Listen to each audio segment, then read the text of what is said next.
a abarcar ahora una de las partes que proyecta a través del tronco del cuerpo y que corresponde a las extremidades superiores. Sin embargo, con referencia a estas proyecciones, básicamente son apéndices, es decir, estructuras que cuelgan del tronco. Son dos pares, la que vamos a hablar ahora corresponde a los miembros superiores o extremidades superiores y están articuladas a nivel cefálico hasta alcanzar el tronco. En sentido inferior, a nivel del tronco, van a formar un eje escapular, el cual está básicamente por aquellas estructuras óseas que ya habíamos visto en lo del tronco. Posteriormente la escápula y anteriormente la clavícula, que nuevamente los vamos a recordar. En el caso inferior, igualmente van a articularse las extremidades inferiores hacia el tronco, pero sin antes hacer una articulación a nivel de lo que se considera la pelvis. Estas estructuras son consideradas apéndices precisamente por el distanciamiento que sufren del tronco. Las extremidades superiores como inferiores van a participar tanto en la postura, en la marcha, ya que se encargan de establecer un equilibrio. Cuando uno está en bipedestación, lo que hace comúnmente, y cuando ustedes estén de pie y cerrando los ojos, va a existir una cierta tendencia a irse adelante, atrás, hacia el lado derecho, hacia el lado izquierdo. Esto es normal debido a la poca adaptabilidad que tiene el cuerpo con referencia a su entorno. Pero por otra parte, esta función también nosotros la podemos adaptar a medida que vamos desarrollando esta habilidad, que se llama esterognosia, que lo vamos a conocer cuando lleguemos al sistema nervioso central. Comenzando entonces con la extremidad superior, este está conformado por dos, extremidad o miembros superiores. Cada extremidad superior está determinada por dos segmentos. Un segmento proximal, el cual se adhiere al tronco, y un segmento distal. La extremidad superior, en su conformación general, no solamente tiene estructuras óseas, sino que también tiene una porción muscular bastante desarrollada, sobre todo a nivel del brazo. Esto no quiere decir que en el antebrazo también se pueda desarrollar. Sucede que a nivel del antebrazo, la cantidad de músculos que existen aquí son mayores, y debido a esta mayor cuantía, también las funciones son distintas y múltiples, a excepción de la parte proximal, en el cual el número de músculos que se encuentra aquí es menor a esta anterior que habíamos señalado. Junto con estas estructuras musculares, también están estructuras tendinosas. Las estructuras tendinosas o ligamentarias, que son tejidos conectivos especializados y que se extienden desde el borde carnoso de la masa magra, es decir, desde el mismo músculo, hasta alcanzar las diferentes rugosidades o proyecciones óseas. Estas, por lo cual, fijan la parte distal hacia la parte proximal. Por otra parte, existen otro conjunto de estructuras que mantienen fijas dos o más huesos. Estas se llaman articulaciones y es aquí donde intervienen unas estructuras denominadas cápsulas articulares. Las cápsulas articulares las envuelven junto con los ligamentos y tendones, permitiendo darle funcionalidad a los segmentos o a las partes que conforman la extremidad superior. La cápsula articular, por lo tanto, a este nivel, va a contener líquido sinovial, el cual permite clasificar a estos huesos en huesos, a estas articulaciones en articulaciones de tipo sinovial. Cada una va a variar de la otra debido a las características de las superficies articulares que lo vamos a ir a desarrollar uno por uno. Por otra parte, en la parte superior, al estar articulado con la clavícula y con la escápula, desarrolla una circunferencia entre el hombro del lado derecho y el hombro del lado izquierdo. A esta circunferencia se lo ha denominado la cintura escapular. Al igual que sucede más abajo, a ver, acá, se produce la cintura pélvica e igualmente tiene esa trayectoria circunferencial. El eje axial de nuestro organismo, el cual está conformado fundamentalmente por la columna vertebral, va a ofrecer también, en cierta medida, un sostén, pero de manera indirecta, ya que a la columna vertebral quien se articula van a ser las costillas. Y estas, gracias a sus estructuras musculares que se extienden de estas costillas, tanto a la escápula como a la clavícula, y también algunas que alcanzan el húmero, van a fijarlo en esta posición. Todos estos elementos, tanto musculares, fibrosos, tendinosos, ligamentarios y capsulares articulares, son los que evitan que las extremidades superiores se despeguen, por así llamarlo, del tronco. En caso de que suceda ello, se denomina luxación, y cuando es parcialmente la separación, subluxación. Bueno, vamos a ver cada uno de los huesitos que ya los habíamos conocido. Uno de ellos es el hueso de la clavícula. Lo más general de este es que tiene una forma de S itálica, presenta una cara superior, una cara inferior, bordes extremos, ya lo conocemos esto, lo habíamos descrito. Algo que no habíamos mencionado sobre este hueso quizás sea el hecho de que al cortarlo, en su interior, a diferencia del resto de los huesos largos, no va a contener un canal medular individualizado y es totalmente esponjoso este hueso, por lo cual podemos utilizarlo también para la extracción de médula ósea en los trasplantes. Bueno, ocupa esa posición, como la pueden ver, limitando la apertura torácica superior, acá arriba. Este es el límite también inferior del cuello en sentido lateral.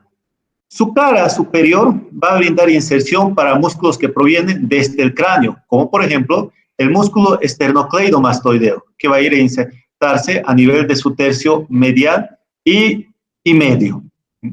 Los podemos dividir en tercios. Bueno, el tercio medial o interno por el músculo esternocleidomastoideo. El tercio medio de la cara superior no se inserta nada. Si ustedes en este momento se palpan la clavícula, es sumamente accesible y lo único que hay en este tercio medio es piel, por lo cual es una de las zonas que más se lastima cuando uno sufre un traumatismo en este sector. Sin embargo, hacia anterior, es decir, en el borde anterior y en la cara inferior, ya van a comenzar a trasladarse fibras musculares que provienen desde el pectoral mayor. En el borde lateral existen otros dos músculos, uno de ellos de la región posterior de la espalda y la otra desde el hombro. Se van a insertar a este nivel el músculo trapecio y el músculo deltoides. En esta imagen podemos representar los tercios y lo vamos a dividir de esta manera. Vamos a utilizar un marcador.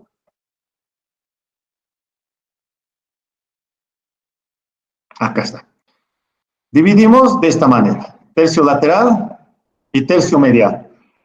En la clavícula, recuerden que tenía dos extremidades, una extremidad en la cual se articula con el esternón, la extremidad externa, y una distal, la cual se articula con el acromión de la escápula, que es más plana, la extremidad acromial.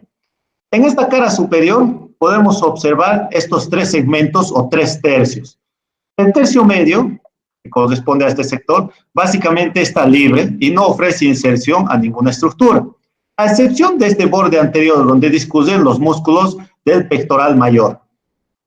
En la parte dorsal, medial, acá, se va a insertar el músculo esternocleidomastoideo.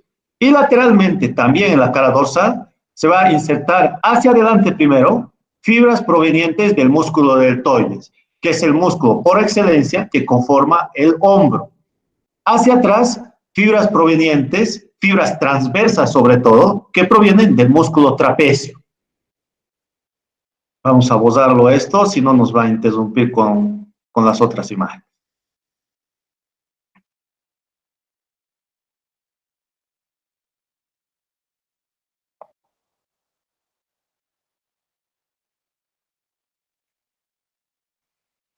Bueno, la cara inferior también tiene sus inserciones, mayor cantidad de inserciones porque esta cara es bastante irregular, a diferencia de la cara superior. En la cara inferior, al ser irregular, encontramos de medial hacia lateral, por ejemplo, el tubérculo conoideo, que permite la inserción para el ligamento costoclavicular.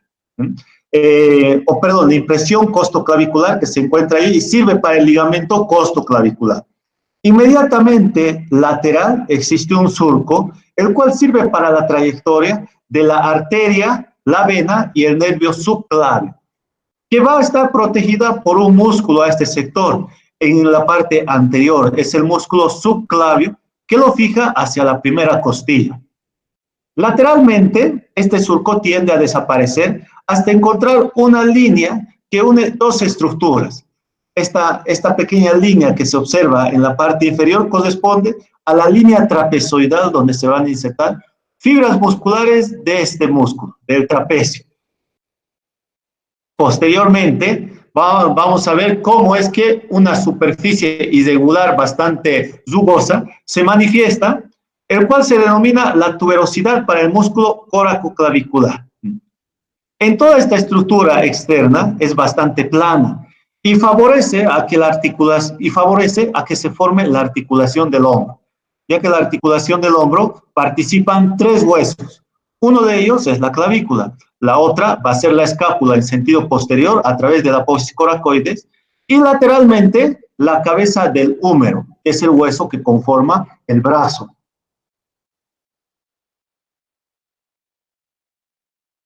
Acá se ven las inserciones de los diferentes músculos de acuerdo a la cara superior, cara inferior. Y también habían hecho un trabajo con referencia a este. Los bordes de las clavículas también lo hemos visto, bordes anterior, borde posterior. Lo más llamativo en el caso de la clavícula es que ofrece inserción a un gran músculo del tórax, que es el músculo pectoral mayor. Este músculo, pero no únicamente se inserta a nivel de la clavícula, sino que manda fibras musculares hacia el hueso del húmero, acá, permitiendo controlar los movimientos de aducción de la extremidad superior. Igualmente, en el borde posterior va a permitir que un grupo de haces musculares que proviene desde aquí, desde la apófisis mastoides, que es el esternocleidomastoideo, puede insertarse al lado del músculo trapecio. Las extremidades mediales, como medial y acromial, también sirven de inserción para otros músculos que sobre todo son infraioideos.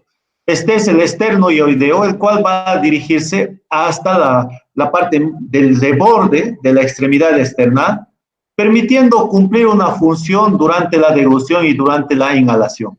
Asciende durante la inhalación, al igual que durante la deglución, pero no tienen otra función más allá de esta. Si nosotros tomamos una radiografía a la escápula, vemos únicamente una cierta parte de ella, dependiendo de cuál sea la proyección. Si es una proyección anterior como esta, observamos que su articulación sinovial a nivel anterior con el esternón no se puede verificar acá. Sin embargo, lateralmente se observa una cierta separación y esta separación se debe a un cartílago articular que existe entre medio. La coloración negra que se puede observar acá y no tanto acá representa que estos sectores tienden a estar abandonados por tejido medular óseo, están llenos de aire ahí adentro. Esos espacios de tejido esponjoso, por eso a un principio les mencionaba de que no tienen su canal medular individualizado y tienen pequeñas cavernas llenas de aire, por eso es que se lo ve así. Este sector en el cual sufre una inclinación la clavícula es la parte que más se lastima. Primero porque está expuesto directamente a los traumatismos y no tiene ninguna protección ahí arriba. Segundo, es fácil de acceder a esta región una vez que uno puede tropezarse y caerse con el lado derecho o izquierdo del cuerpo, impactando directamente esta zona. La tercera característica es que si este hueso logra fracturarse, es uno de los que más rápido también consolida, es decir, que cura. Acá ya se ve una fractura de clavícula. Esta sobre todo es de una persona joven. ¿Cómo lo podemos determinar? Si ustedes se fijan acá arriba como acá abajo, se ve más claro acá. Es como un margen. Esos márgenes establecen que el periósteo, el tejido compacto alrededor de la estructura esponjosa, está comenzando a osificarse en gran medida. A diferencia de esta, vean cómo no se nota esa corteza. Es diferente. aquí la cantidad de tejido esponjoso y médula ósea ya ha ido reduciendo. En cambio aquí, no. Nuevamente, si se fijan aquí, sigue un grado de separación entre la clavícula y la apófisis coracoides de la escápula. Eso es normal. Le permite incrementar los movimientos de abducción y también de aducción.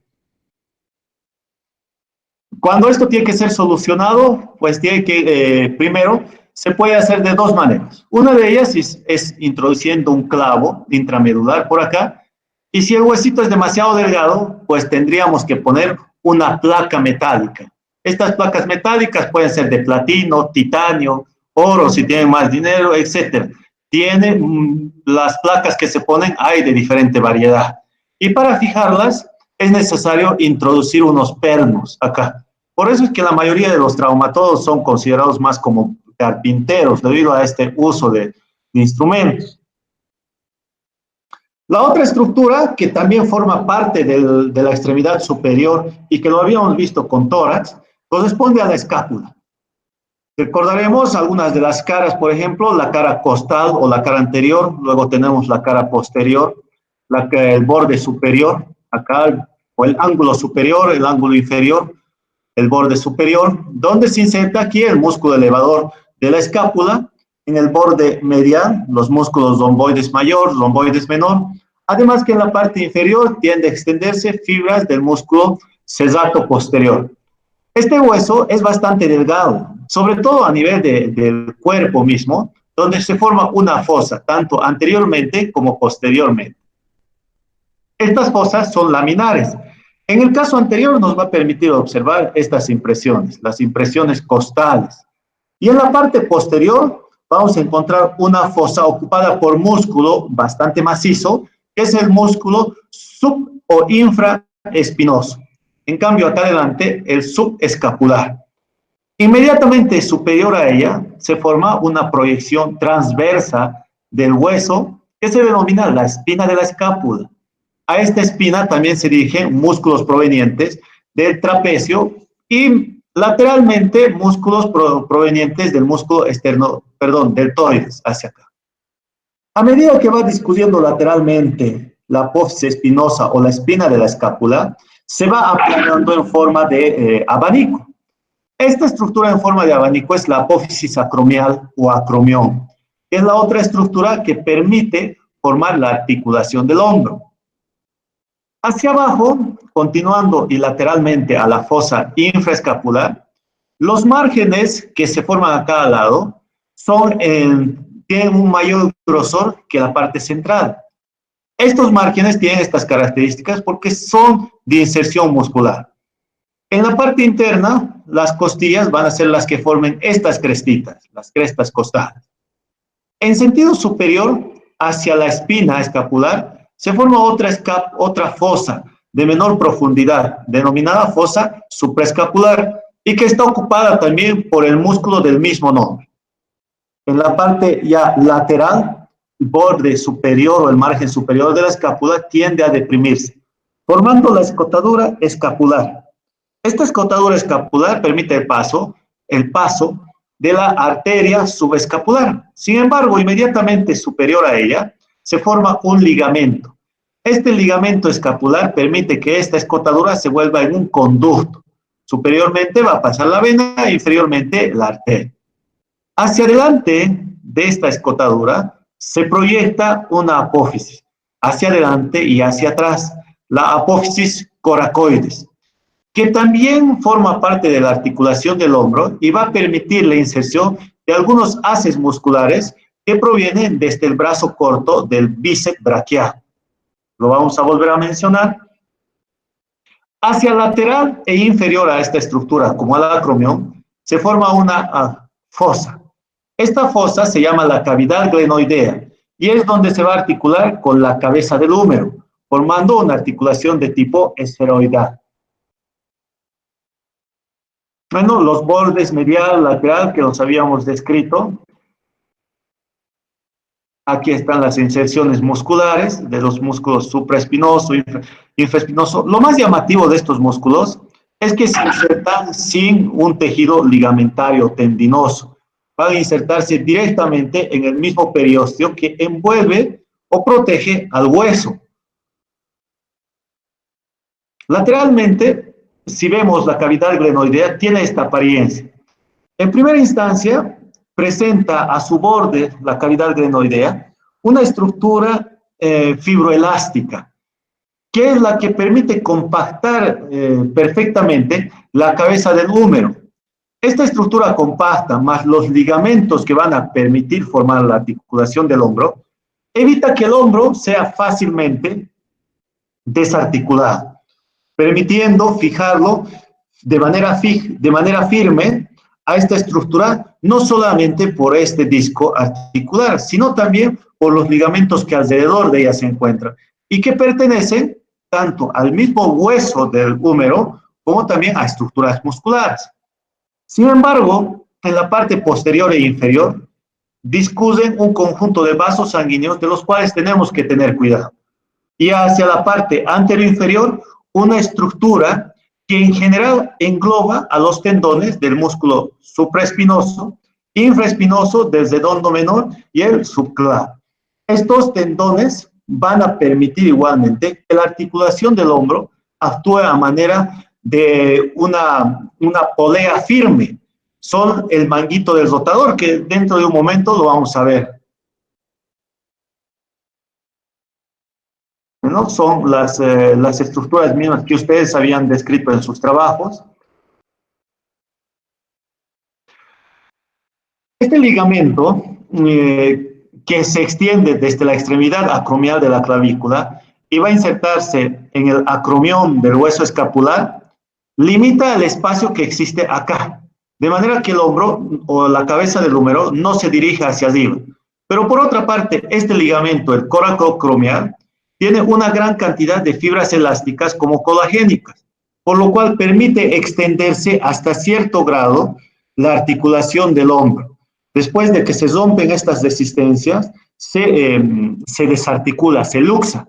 Si a alguno de ustedes le gusta cocinar, al trozar, por ejemplo, el pollo, es bastante complejo trozarlo a nivel de la articulación de su ala. En las alas hay que ir a cortar esas estructuras bastante robustas. Y es lo mismo cuando sucede en el cadáver. Cuando veamos nuestra pieza cadavérica o anatómica, es ahí donde vamos a identificar cada una de estas estructuras, que son rígidas, bastante duras. Acá están. Este conjunto de ligamentos, entonces, es una parte de la articulación del hombro o de la articulación de la cintura escapular. Desde arriba hacia abajo, vamos a ver cuáles son esos ligamentos. El primero de ellos, que lo habíamos mencionado hace un momento, y que se extiende desde la apófisis coracoides, desde la acromión hacia la extremidad lateral de la escápula, es el ligamento coracoacromial, este de acá, el ligamento coracoacromial, que en la parte anterior se mezclan sus fibras con otro ligamento que fija firmemente al acromión hacia la clavícula, es el ligamento acromioclavicular. Estos dos forman el techo de la articulación del hombro. Inmediatamente posterior y medial se encuentran otros ligamentos que no participan directamente en esta articulación.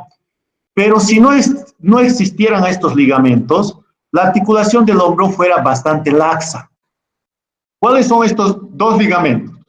Son los ligamentos coracoclaviculares, que fijan a la clavícula en sentido posterior. Estos dos, los coracoclaviculares. Son los únicos que no están directamente formando parte de la articulación del hombro. Los otros ligamentos que en conjunto forman la cápsula articular están conformados por los ligamentos glenohumerales inferiormente, extendiéndose desde los rebordes de esta cavidad, desde la cavidad glenoidea, tanto anterior como posteriormente. Acá, los ligamentos glenohumerales y van a alcanzar la cresta tubercular menor. A este nivel, inmediatamente superior a ella, se van a establecer dos ligamentos que discurren entre la apófisis coracoides y la cabeza del húmero, sobre todo a nivel de su trocánter mayor. Estos son los ligamentos coracohumerales. Los ligamentos coracohumerales permiten fijar la cabeza del húmero a la cavidad glenoidea, por lo cual no puede salir de esta zona. Cabe destacar que esta envoltura de ligamentos está protegido por un gran músculo, que es el músculo deltoideo, en forma de abanico, que lo cubre de anterior lateral hacia posterior. Por debajo de este, sin embargo, discurren una estructura tendinosa, que es un conjunto de tendones que provienen desde 4 músculos de la región torácica posterior. ¿Cuáles son ellos? Vamos a utilizar esta siguiente imagen. Corresponde a la estructura que les decía, el manguito del rotador. El manguito del rotador es un tendón que aglomera a diferentes tendones provenientes de músculos de la región escapular posterior inferior. ¿Cuáles son esos? Son los músculos supraespinoso, que viene desde acá atrás, posteriormente, el músculo subescapular, aquel que se encuentra delante de la cara anterior de la escápula, el músculo redondo menor, que se encuentra en la fosa axilar, y el músculo infraespinoso, el infraespinoso que proviene desde atrás igualmente, desde la fosa infraescapular. Todos estos músculos, al emitir sus tendones hasta la parte superior, se tuercen, curviando la cabeza del húmero hasta alcanzar un surco a este nivel. Este surco se denomina el surco intertrocantérico. Una vez que alcanzan ese surco, se envuelven dentro de una vaina sinovial que comparten esta vaina sinovial, que los envuelve y ahí adentro tiene estos 4 tendones. A todo esto se denomina el manguito del rotador y es lo que a ustedes les permite hacer movimientos de circunducción a nivel del hombro, es decir, movimientos de 360 grados. Esto siempre ha sido pregunta de examen y lo tienen que saber de memoria, porque luego lo van a ver en medicina interna y en traumatología. Cuando se lesiona el manguito del rotador, como sucede en los jugadores de fútbol americano, lamentablemente la persona tiende a limitar en cuanto a los movimientos de rotación y circunducción. Músculos supraespinoso, infraespinoso, subescapular, que provienen del omóplato. Eso lo tienen que saber. Y el único que no proviene de estas fosas, pero que se inserta a nivel de sus bordes laterales, corresponde al músculo redondo menor. Esos 4 músculos conforman el manguito del rotador. Bueno, la escápula, gracias a ese conjunto de músculos que se dirigen tanto hacia arriba, hacia abajo, al plano lateral como al plano medial, permiten que se mueva durante la inhalación, elevándolo, durante la exhalación, descendiendo, permitió que se roten externamente o lateralmente cuando uno hace aducción, es decir, lleva las extremidades superiores hacia el plano medio, o abducción, permitiendo que la escápula rote internamente. También permite separar del plano medio cuando uno levanta las extremidades superiores, o acercarla también. En las proyecciones, sobre todo posteriores de la escápula, del tórax, tenemos que considerar mucho a este hueso, porque cuando uno tenga algún paciente que les refiere problemas a nivel respiratorio, lo primero que van a solicitar es una placa radiográfica de tórax para analizar ese pulmón. Si está comprometido, está perforado, tiene secreciones, tiene una neumonía, por ejemplo, o produce una hemorragia a ese nivel, o malformaciones de carácter congénito en pacientes de menores de edad, tenemos que pedir las placas radiográficas. Las placas radiográficas en sentido anterior y lateral no reflejan un problema mayor. Sin embargo, las placas tomadas desde la parte posterior sí va a limitar en cierta medida observar al pulmón. Esto porque interfiere con el paso de los rayos X que puedan alcanzar estas estructuras. Pero aún así es fácil de observar, ya que el hueso, como hace un momento en la clavícula vimos, tiene una coloración blanca, y la parte llena de aire tiene una coloración oscura, negra. Todo aquello que vamos a ver en las placas radiográficas de color blanco es hueso, y aquello que se ve de color negro, como ven aquí en los espacios intercostales, es aire. Entonces, ese es el pulmón. En las visiones anteriores vamos a poder verlo perfectamente, pero en las posteriores es la escápula la que nos limita en cierta medida, a pesar de ser un hueso bastante delgado. Es difícil determinar una fractura. Como pueden ver acá con la flechita y un aumento, es muy difícil observarlo, ya que se mezcla con los haces carnosos de los músculos, tanto subescapulares como infraespinosos a ese nivel. Cabe señalar que cuando se producen este tipo de fracturas, lo único que se puede hacer es reposo, un reposo absoluto, hasta esperar la consolidación de ella. No se puede poner placas, imposible poner clavos, porque es muy delgado, sumamente delgado. Y a razón de esto, cualquier traumatismo penetrante, en especial a nivel posterior, puede alcanzar los pulmones y dañarlo a esto, produciendo una atelectasia, es decir, la salida de aire de las estructuras de las cavidades alveolares hacia su espacio perialveolar, colapsando el pulmón. A ese colapso del pulmón, es decir, si ustedes desinflan un globito y se colapsa, a eso se llama atelectasia. El húmero, acá lo tenemos, es un hueso par diafisiario. Este es el principal hueso de la extremidad superior y es considerado el más proximal. ¿Por qué proximal? Vean en esta imagen, porque se acerca más al eje axial del cuerpo. En cambio, los huesos de las manitos van a ser distales. El hueso del húmero tiende a tener una apariencia torcida, y esta apariencia torcida es precisamente porque presenta un surco en ello, que se denomina el surco radial, por el cual discurre la arteria radial a este nivel. El húmero va a presentar 3 caras y 3 bordes. La cara anterior básicamente está separada en su plano medio por una mitad lateral y una mitad medial. En este caso son las caras anterolaterales y la cara anteromedial. Y la cara posterior no se divide. Entre cada una de las caras van a existir los bordes. Entre las anterolateral y la anteromedial, el borde anterior.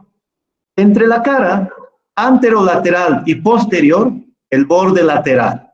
Y entre la cara medial, anteromedial y posterior, el borde medial.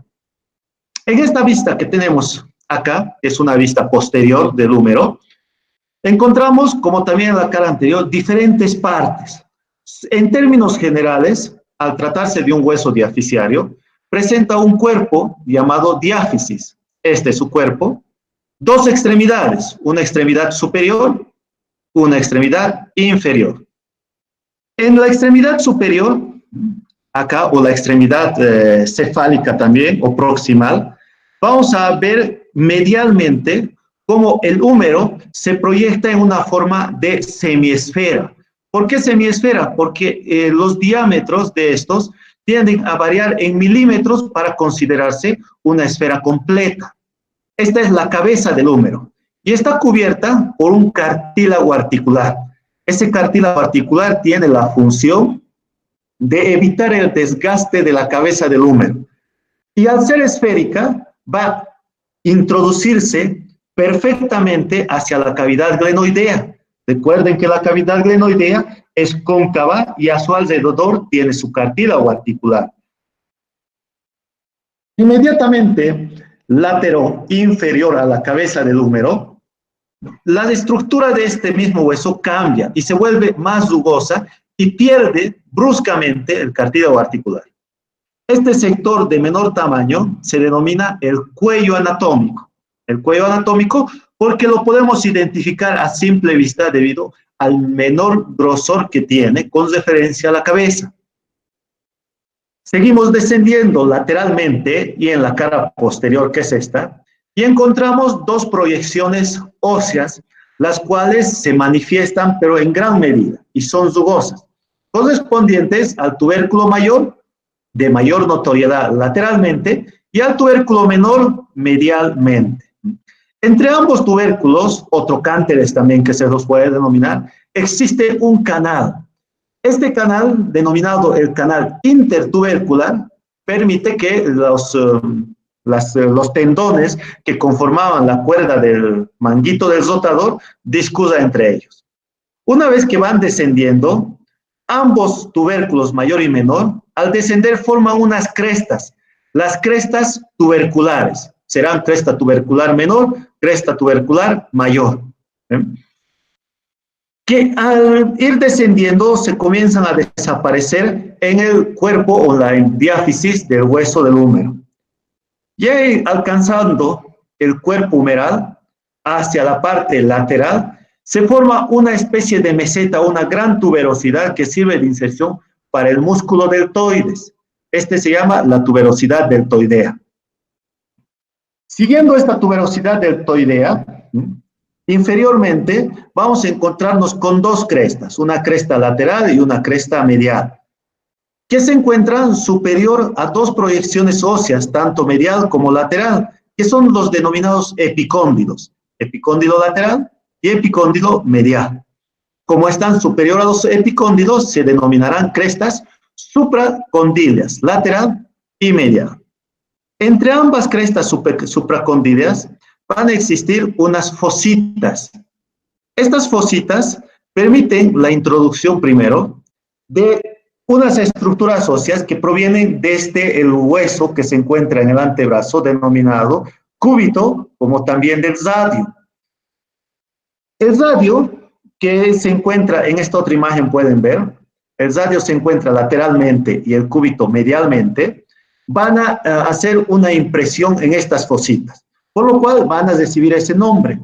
Lateralmente, la fosita de menor tamaño se llama la fosa radial, en el cual una vez que nosotros flexionemos el brazo, como cuando levantamos una mancuerna, se va a introducir parte de la cabeza del radio acá. Medialmente, la otra fosita es de mayor tamaño y se introduce la apófisis coronoides del hueso del cúbito, que tiene una proyección bastante notoria, por lo cual esta fosita va a ser de mayor tamaño cuando uno flexione. Inmediatamente inferior a esta fosita existe una estructura en forma redondeada, de cara que parece una polea, como la que utilizan los arquitectos o albañiles para levantar objetos. Esta se llama la tróclea. Y lateralmente su epitróclea. Bueno, brinda inserción también a diferentes estructuras musculares, tanto superior como inferiormente. Superiormente va a brindar inserción, si dividimos en mitad superior y mitad inferior, todo lo que es hacia arriba, es decir, la mitad superior y en la cara anterior, van a discurrir músculos desde el tórax. ¿Como cuáles? Desde arriba hacia abajo, vamos a comenzar, de craneal hacia podálico. A nivel del tubérculo mayor, van a emitirse fibras del músculo supraespinoso, que se insertan ahí. Lateralmente, en el tubérculo menor, se inserta el músculo subescapular, algunas de sus fibras, no todas. Inferiormente a la inserción del músculo subescapular y dirigiéndose en la cresta tubercular menor, va a insertarse el músculo dorsal ancho de la espalda e inmediatamente inferior a él, el músculo redondo mayor. Lateralmente, en la cresta tubercular mayor, se va a insertar parte del músculo pectoral mayor, porque una parte de esta va a discurrir hacia la clavícula. Ya alcanzando el tercio medio, en el punto en el cual se une la mitad superior con la mitad inferior, se va a extender uno de los músculos bastante profundos, que es el músculo coracobraquial, desde la cara medial o anteromedial y su tercio medio del húmero hasta la apófisis coracoides de la escápula, músculo coracobraquial, y lateralmente en el tubérculo deltoideo se va a insertar el músculo del mismo nombre, músculo deltoides. Inferiormente, los músculos que van a insertarse a este nivel y que cubren la cara interna del brazo son músculos propios de esta estructura, del brazo como tal. Superficialmente va a discurrir primero el músculo bíceps braquial, que no se inserta acá, sino se inserta en un tubérculo delante de la extremidad proximal del cúbito, en el tubérculo braquial. no se inserta a nivel del húmero. Retiramos el músculo braquial, sus dos vientres, tanto lateral como medial, y encontramos a un músculo semiaplanado, que es el músculo braquial, acá. Otro de los músculos que básicamente no es propicio del brazo, pero que tiene una inserción proximal a este nivel, corresponde al músculo brachioradial o anteriormente denominado el palmar mayor. Se va a insertar en su porción lateral inferior. Este punto de inserción correspondiente a la cresta supracondilia lateral permite también que se inserte otro músculo que es sobre todo extensor de la mano, no del antebrazo, porque el extensor del antebrazo corresponde al músculo tríceps braquial que se encuentra en la parte posterior. Este músculo es el extensor largo radial. Así como hay un extensor largo radial, hay uno corto, pero este se encuentra inferior a nivel del hueso del radio, que lo vamos a ver. A nivel del cóndilo lateral, se va a insertar el músculo extensor común o músculo extensor común de las manos o de los dedos de la mano. En lo que corresponde a la cresta supracondilia medial y al cóndilo medial, se insertan dos músculos bastante pequeños que se extienden básicamente hasta el cuarto proximal del antebrazo. Es uno de ellos el pronador redondo, que es profundo, y el otro es el flexor común. Así como hay un extensor común, hay un flexor común. La ubicación de estos es bastante variable. En el antebrazo, cuando los encontremos a estos músculos, vamos a ver que los flexores tienen una ubicación en el compartimiento anterior y los extensores son más posteriores. Debido a esta ubicación de músculos y a las funciones contrarias que se llevan a cabo, no solamente en el antebrazo, sino también a nivel del brazo, se los ha denominado músculos agónicos y músculos antagónicos. La función de estos músculos anteriores, que son los agónicos, van a ser contrarrestados por los otros músculos que se encuentran en la parte posterior. A eso se los llama agonismo y antagonismo entre ellos. Ya en la cara posterior, que vemos acá, tienden algunos músculos a mantenerse, pero sobre todo son reemplazados la inserción gracias a un músculo extensor por excelencia, robusto el mismo, que es el músculo tríceps braquial. Se lo denomina de esa manera porque tiene tres vientres, un vientre lateral, un vientre posterior y un vientre corto. El vientre lateral sobre todo tiene una ubicación más profunda y lateral al cuerpo del húmero. Inmediatamente se encuentra por debajo de los fascículos carnosos del músculo deltoides, el vientre largo. El vientre medial, este de acá, tiene una mayor extensión en la mitad inferior de la cara posterior del húmero, insertándose en toda esta porción hasta alcanzar a través de un tendón a una estructura en forma de apófisis, que es la apófisis olecraniana, denominado también olecranión. El famoso codito, el que se golpean ustedes y les duele de manera que no saben explicar ese tipo de dolor porque es un dolor sordo, es aquí donde se van a insertar un único tendón que proviene de los tres vientres del músculo tríceps braquial. Por excelencia es un músculo extensor. Lateralmente vamos a seguir encontrando aquellos músculos externamente, los extensores comunes y medialmente el flexor común de la mano. El húmero también tiene esta particularidad que les había mencionado, que es sumamente lisa y semiesférica. Ven aquí, en su porción anterior, es diferente. Ahora, si nosotros lo vemos desde esta vista superior, lo que observamos son otras estructuras que se encuentran dentro de las tuberosidades mayor y menor, que algunos autores, por ejemplo, Grabowski, lo denomina el trocánter y el troquín. ¿Sí? Es el trocánter y el troquín, que son el trocánter mayor y el trocánter menor. Sobre esas superficies también va a variar la inserción de algunos músculos que finalmente se unen a este nivel. El canal intertrocantéreo, donde discurre el manguito del rotador. Como es un canal, A este canalcito, a este de acá, se lo ha denominado la cosedera bicipital. Es como un pasillo por el cual discurren estos tendones, que son del supraespinoso, infraespinoso, subescapular y el redondo menor. Si les preguntaran, ¿por dónde vamos a ubicar al manguito del rotador? Dentro de la cosedera bicipital es la respuesta. Y discuten por ahí. Es un tendón muy difícil de ser lesionado, muy difícil, bastante robusto, bastante fibroso igualmente, que es quien le da la resistencia a esta articulación, evitando que el mismo brazo se logre desarticular de su unión.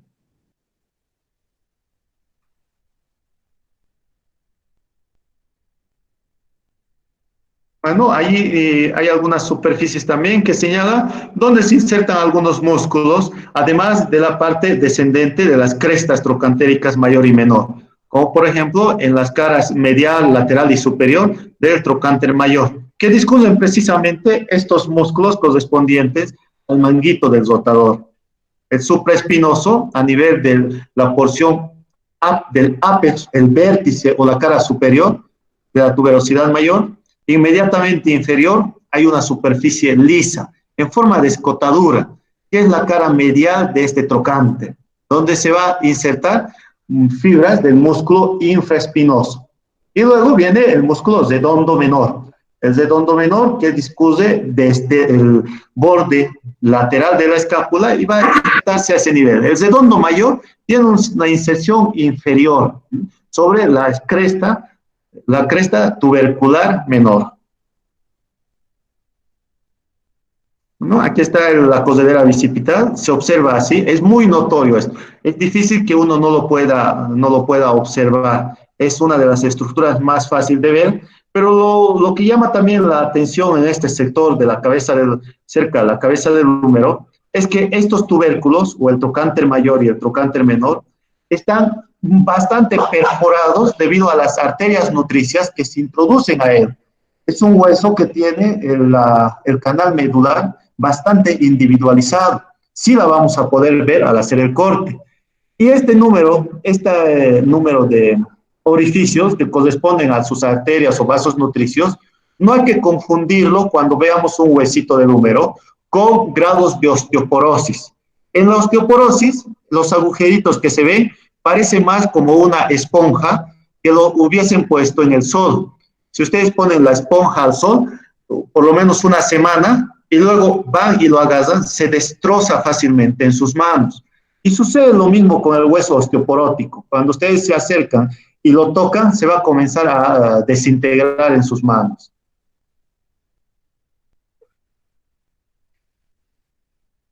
Bueno, la cosedera bicipital, como parece un canal, va a presentar también unos surcos. Vamos a ver acá, atrás, acá. Este surco, que presenta límites anterior y posterior, se los denomina también los labios de la cosedera bicipital, el labio lateral y el labio medial. ¿Para qué sirve conocer estas estructuras? Básicamente permiten la inserción de diferentes músculos. Acá en la cara anterior, y vemos cómo discurre entre medio también el tendón correspondiente al músculo del bíceps braquial, acá.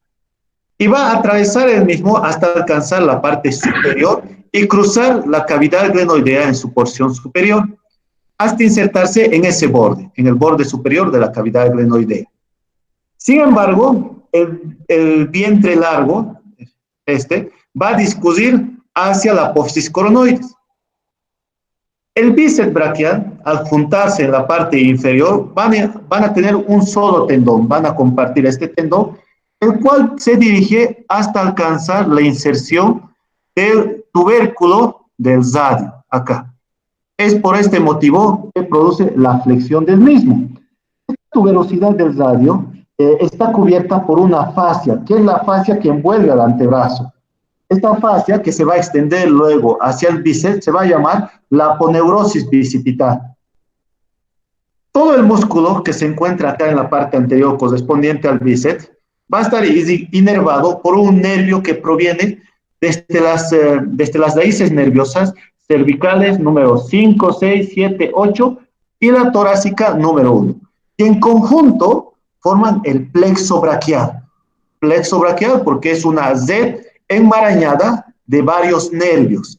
De esta red enmarañada se van a formar 3 fascículos. Y de estos fascículos luego nervios, y lo vamos a conocer cuando hablemos precisamente de este plexo.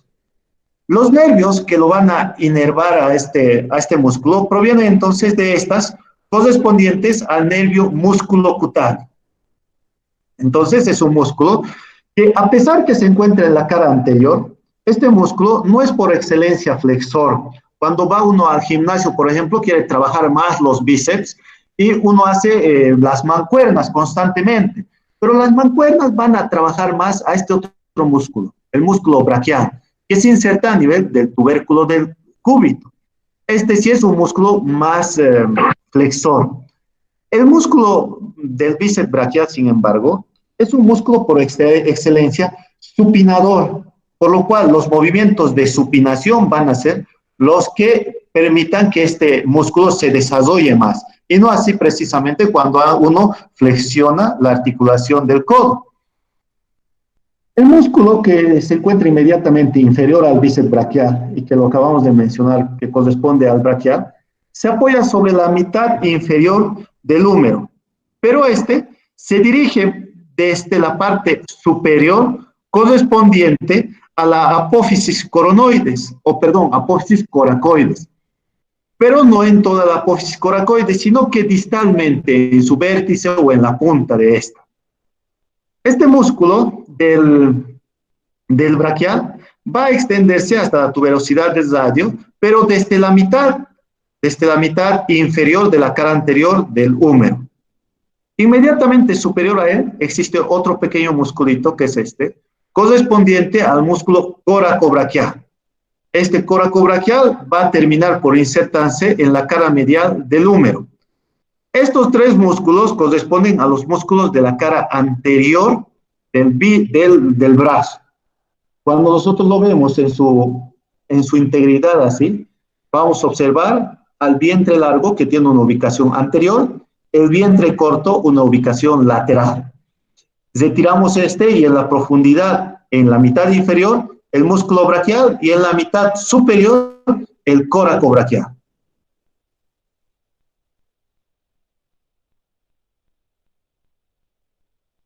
La porción distal del húmero es también bastante compleja, y eso se debe a que guarda articulación con 2 estructuras asociadas del antebrazo, que es el cúbito medialmente y el radio lateralmente. Esta estructura, si nosotros la seccionamos, tiene una apariencia cuadrangular. Anteriormente, ya habíamos mencionado sobre la fosita radial y la fosa coronoidea, que se forman ¿por qué? La fosita radial se forma porque corresponde a la impresión que hace la cabeza del radio, esta cabeza. Cuando uno flexiona, se ingresa ahí la cabeza. Y la fosa coronoidea se debe a la proyección de esta apófisis, la apófisis coronoides. ¿Qué es esto? La apófisis coronoides, que va a introducirse anteriormente, pero posteriormente, este hueso, que es el cúbito, denominado también ulna, la ulna tiene otra apófisis de mayor tamaño, que se llama el olecranión. El olecranión básicamente es el codo. Si ustedes extienden su brazo en este momento, van a tocar al olecranión, porque está protegido solo por la vaina aponeurótica tendinosa, que proviene del músculo tríceps braquial, y por piel. Ustedes tocan y es inmediatamente lo que van a tocar a esta apófisis coronoidea. Si se fijan acá, esta de aquí es el olecranión, y adelante la apófisis coronoidea. Cuando uno flexiona de esta manera, la cabeza del radio se ve insertada en la fosita radial, y la apófisis coracoidea, que es esta, coronoidea, se ve insertada en la fosita coronoidea. En este proceso de flexión, esta apófisis, el olecranión, en flexión, vean, se va separando de su lugar, porque se inserta también a una fosa en la cara posterior, esta de acá, que se llama fosa olecraniana. u olecraneum. Si ustedes flexionan ahora, en lugar de mantener extendida la articulación del codo, van a hacer presión a ese nivel y su dedo se va a introducir a esta fosita. Entonces tiene esa variación en cuanto al movimiento de extensión y al movimiento de flexión. Cuando uno tiene comprometido al húmero, tiene que pedir, al igual que en el tórax y el resto de las estructuras óseas, una radiografía para descartar si existe luxación o fractura. La luxación, si ustedes ven acá en la articulación del hombro, que se denomina articulación glenohumeral, va a estar separada. Vean acá, la separación de esta no rebasa los milímetros. Cuando existe una alteración en su integridad, si no, ustedes ven, acá está recto, recto, hasta llegar a nivel del cuello quirúrgico. A este nivel existe una fractura. ¿Vean? Y se nota claramente en ambas imágenes. Ustedes lo que tienen que buscar es una línea negra, porque esa línea negra me indica que está ocupada por aire, es un espacio vacío. Y todo lo que es vacío o aire se ve de este color negro, como sucede con los pulmones, y no blanco como sucede con el hueso, porque el hueso evita el paso de los rayos X cuando uno se toma una radiografía. Este tipo de fractura a nivel del húmero es una fractura simple, sin desplazamiento. Sin embargo, puede existir desplazamiento, como sucede acá, vean, se desplaza. Es una fractura compleja, pero aún es más compleja cuando existen estos trozos de hueso, estos trocitos de hueso que nosotros no vamos a poder utilizar la gotita ni poxipol para pegárselo. Esto ya amerita una mayor complejidad en cuanto a la fractura. A estas piecitas que ven se llama conminuta, fractura de húmero con desplazamiento y conminuta. Esta es la conminuta, esto de acá. Esos restitos, cuando ustedes escuchan fractura conminuta, quiere decir que hay varios trozos, como cuando agarran una galleta y lo aplastan, todo el resto que se encuentra son las minutas de esta estructura. Es muy difícil de resolverla, ya que estos trocitos no pueden ser pegados nuevamente. Existe un gel, una cera que puede ser utilizada en algunos casos, sobre todo aquellos casos que no se comprometen directamente al canal medular. Esto que ven aquí de diferente color, un poco más grisáceo que estos bordes, corresponde al canal medular. Y vean cómo está comprometido.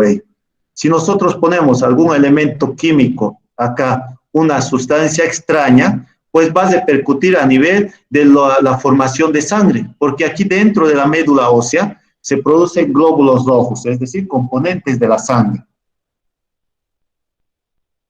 Luego, cuando no existe ello, y es una fractura limpia como estas, vean, hay un cierto grado de desplazamiento, podemos utilizar las placas, estas placas de titanio o las placas de aluminio, de platino, de diferente nivel hay. Sucede que las placas, pero cuando se las aplica en un hueso fracturado, se fijan gracias a una serie de pernos, estos pernos. Al igual que cuando uno va poniendo pernos en una madera, en una puerta, en la silla, etcétera, sucede lo mismo. Lamentablemente tienden a ser traumáticos porque atraviesan el espesor del hueso. Este platino o esta placa metálica que se introduce va a estar permanente ahí hasta 90 a 120 días. Si es que el hueso tiende a curarse de manera adecuada, podemos retirar poco a poco estas en otra cirugía. Pero ¿cuál es el problema? Que el espacio que se ha producido al introducir estos pernos, pues van a ser interpretados también como fractura y el huesito va a estar inestable. Razón por la cual en un 60 a 75% de los casos en los que utilizan estos fijadores internos, se los deja ahí. En algunos casos no se ponen solo fijadores internos, sino también fijadores externos. Si ustedes vieron la película de Forrest Gump, tiene externamente una serie de fierros, los cuales fijan y separan sus extremidades superiores e inferiores y sostienen su mandíbula. Estos son fijadores externos. Como también sucede en la película de Doctor Strange, A él le ponen fijadores externos en sus manos después de haber sufrido un accidente con su Lamborghini. Esos fijadores externos evitan que la extremidad tiendan a movilizarse y tienen que estar en un reposo absoluto por lo menos 3 meses para que pueda existir la formación de un callo óseo.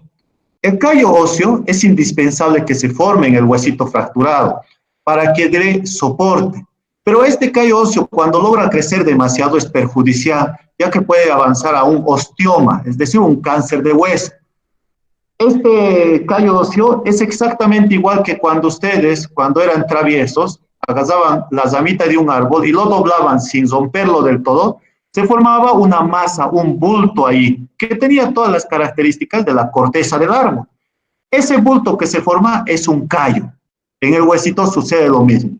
Sucede cuando uno sufre este tipo de fracturas y peor aún cuando no es operado y se lo dejan así. En especial cuando llevan a curanderos, a hueseros, qué sé yo, los llevan y les engañan señalando que ya está en su lugar y les ponen un vendaje o incluso vendas de yeso que son totalmente fáciles estos de poner o de hacer incluso porque a la farmacia uno se puede acercar y le dice, véndame una venda de yeso y les venden. Hay que tener mucho cuidado ya que el hueso puede consolidar en esta forma y en lugar de tener una extremidad anatómicamente simétrica, va a ser totalmente asimétrica, limitando los movimientos a ese nivel.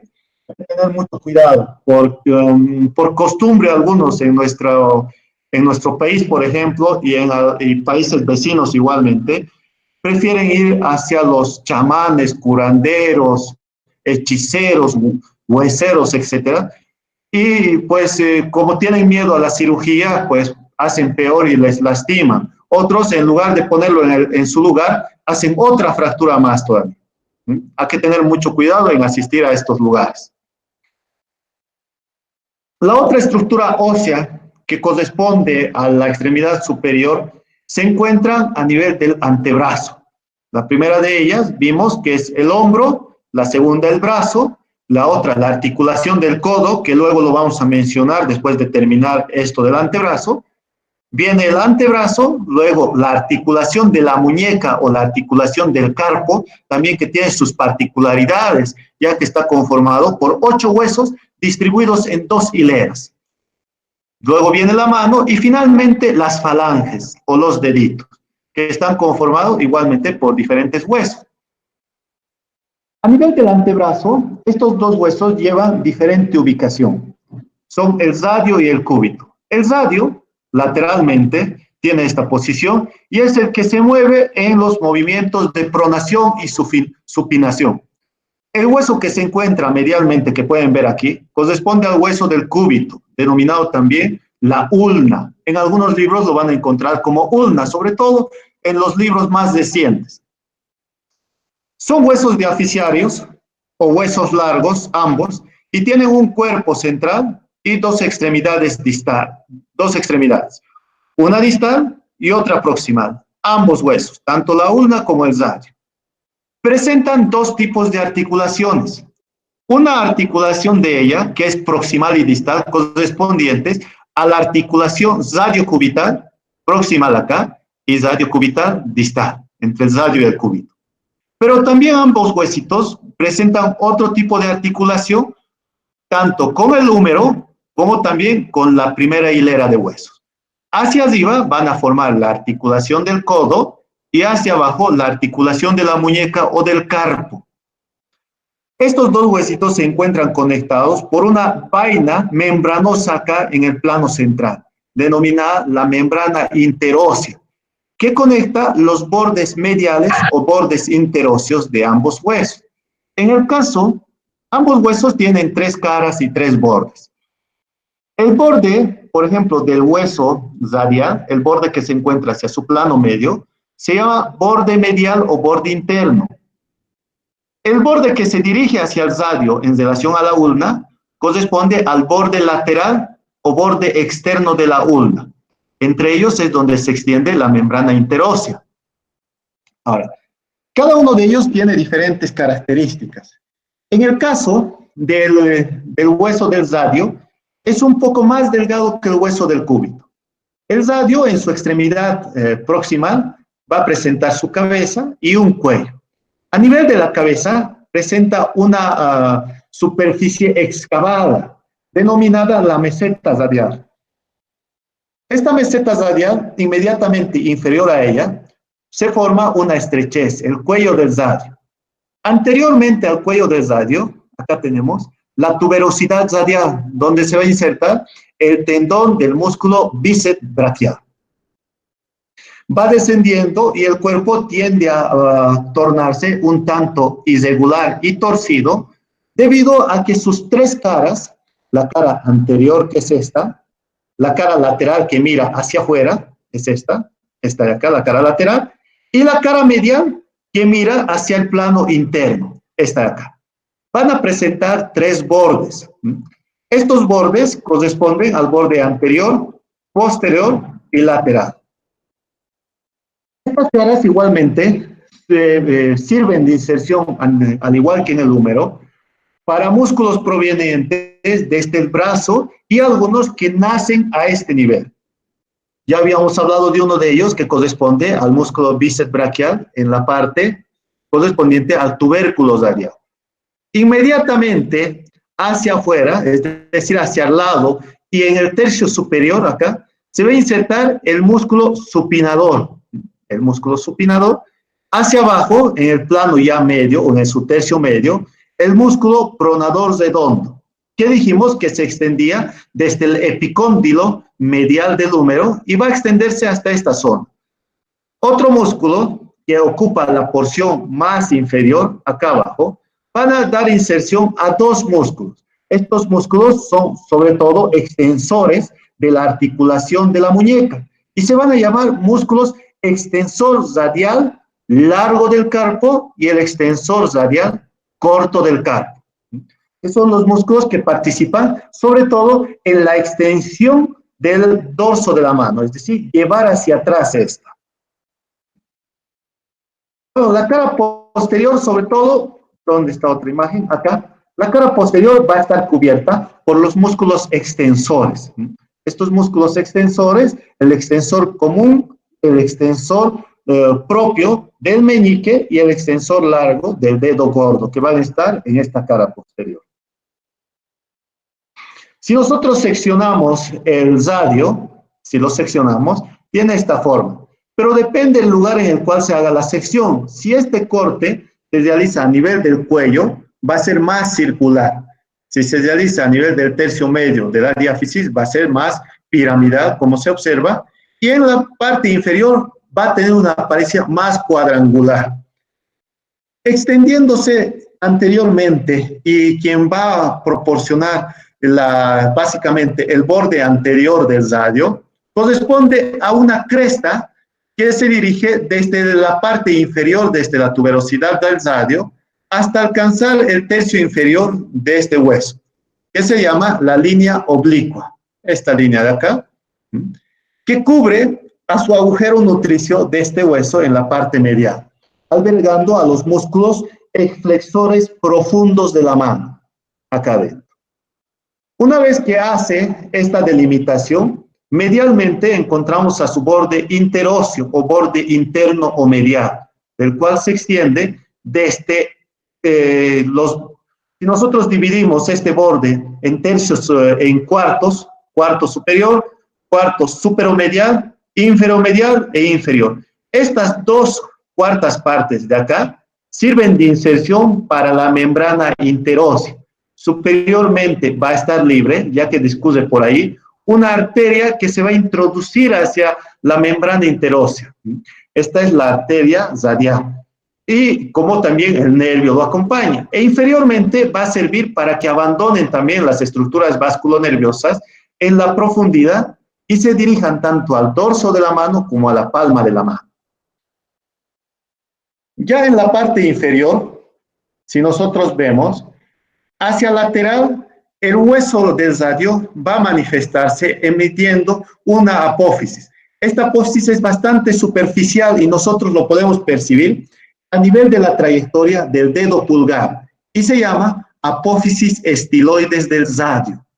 Así como el radio emite esta apófisis, el cúbito también lo va a emitir en el lado contrario. Es superficial y nosotros lo podemos palpar. Incluso en este momento, si ustedes se palpan la apófisis estiloides del radio, inmediatamente hacia el dorso van a percibir la trayectoria de la arteria radial, permitiendo que midan el pulso de esta arteria.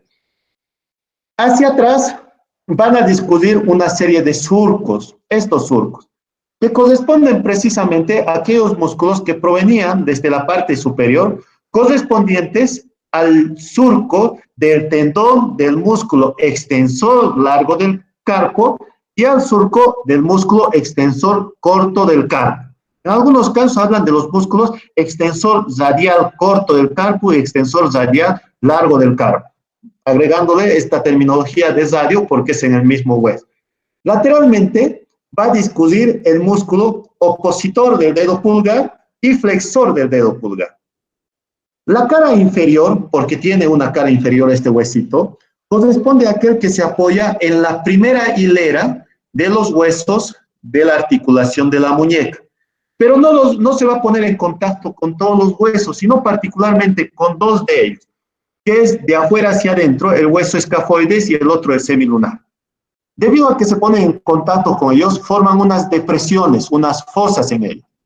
La fosa que se encuentra lateralmente, de carácter piramidal o semilunar, es la fosa para el hueso escafoides. Hacia su lado, medialmente, otra fosa de forma cuadrangular va a servir para articularse con el hueso semilunar. Y esta es la mitad de la articulación de la muñeca, a la mitad externa, porque la mitad interna o medial lo va a hacer con el cúbito.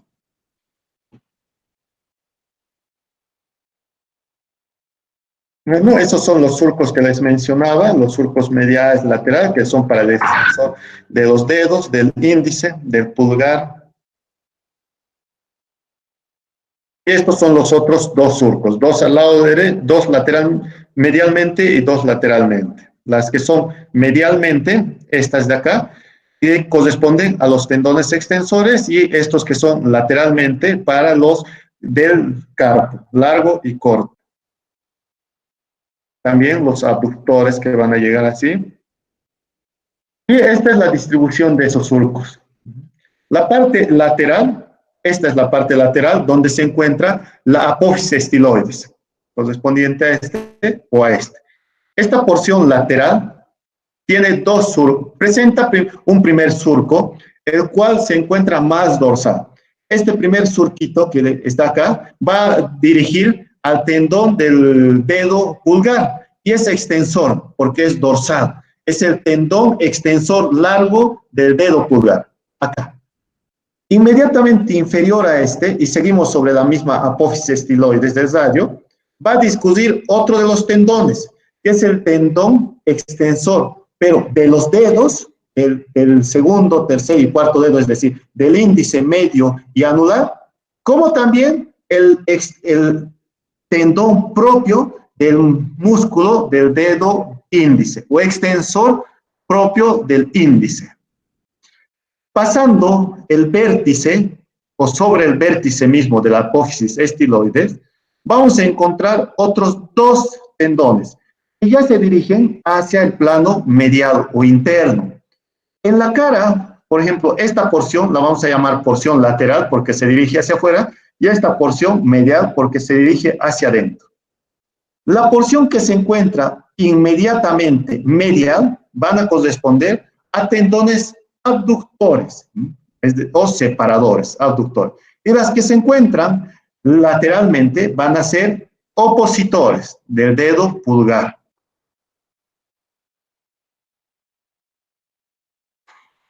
El otro huesito es este, el hueso del cúbito. Es un hueso más largo, pero también delgado con referencia hacia el radio.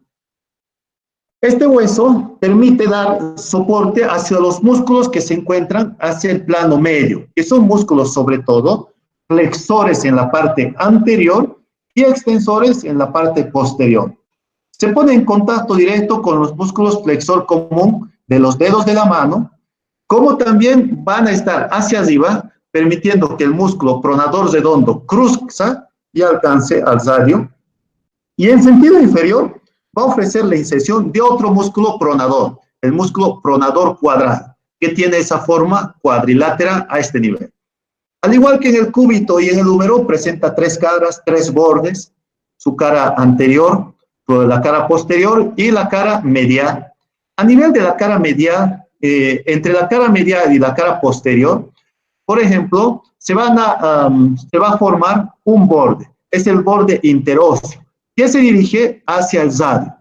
Lateralmente, entre la cara anterior y la cara posterior, se forma el borde lateral o externo. Y posteriormente, entre las caras posterior y medial, está el borde posterior. Dependiendo también en qué lugar se haga la sección, va a tener diferente forma. Si nosotros cortamos a nivel de su tercio medio, va a tener esta forma triangular. Triangular representando cada uno de los bordes y de sus caras. En sentido superior, encontramos acá al olecranión, que ya lo hemos conocido, y sirve de inserción para el músculo, para el tendón del músculo tríceps braquial. Anterior a él se encuentra una escotadura, la escotadura troclear, que se articula con la tróclea del húmero, permitiendo movimientos de tipo bisagra. Es una articulación en bisagra esta. Anteriormente a ella se proyecta una superficie en forma de pico, la apófisis coronoides. Así como en la escápula había una apófisis coronoides, aquí también lo hay. Inferiormente tiene también su propio tubérculo que sirve de inserción para el músculo braquial. Y medialmente hacia este tubérculo se encuentra otra escotadura, que es la escotadura radial del cúbito para articularse con la cabeza del radio. La articulación radiocubital proximal se produce a este nivel. En sentido inferior es mucho más pequeño esta extremidad y la cabeza se encuentra a este nivel, es inferior, y produce también una proyección ósea bastante delgada, la apófisis estiloides del cúbito o apófisis estiloides medial, que también es superficial y uno lo puede palpar en la trayectoria del dedo índice en el dorso de la articulación de la muñeca. Sumamente superficial, no discute tendones sobre su superficie y lo único que vamos a encontrar es piel. Internamente hacia esta superficie, a la apófisis estiloides, se va distribuyendo una pequeña fosita, que es la fosa articular para la primera hilera de los huesos que corresponden hacia la porción interna o medial de los huesos del carpo. Habíamos mencionado que el escafoides y semilunar se articulan con el radio. A este nivel, el piramidal, el pisiformes no. Lo vamos a ver posteriormente cada uno de estos huesos cuando hablemos de los huesos de la muñeca. Vamos a quedar aquí y vamos a hablar, la próxima clase vamos a continuar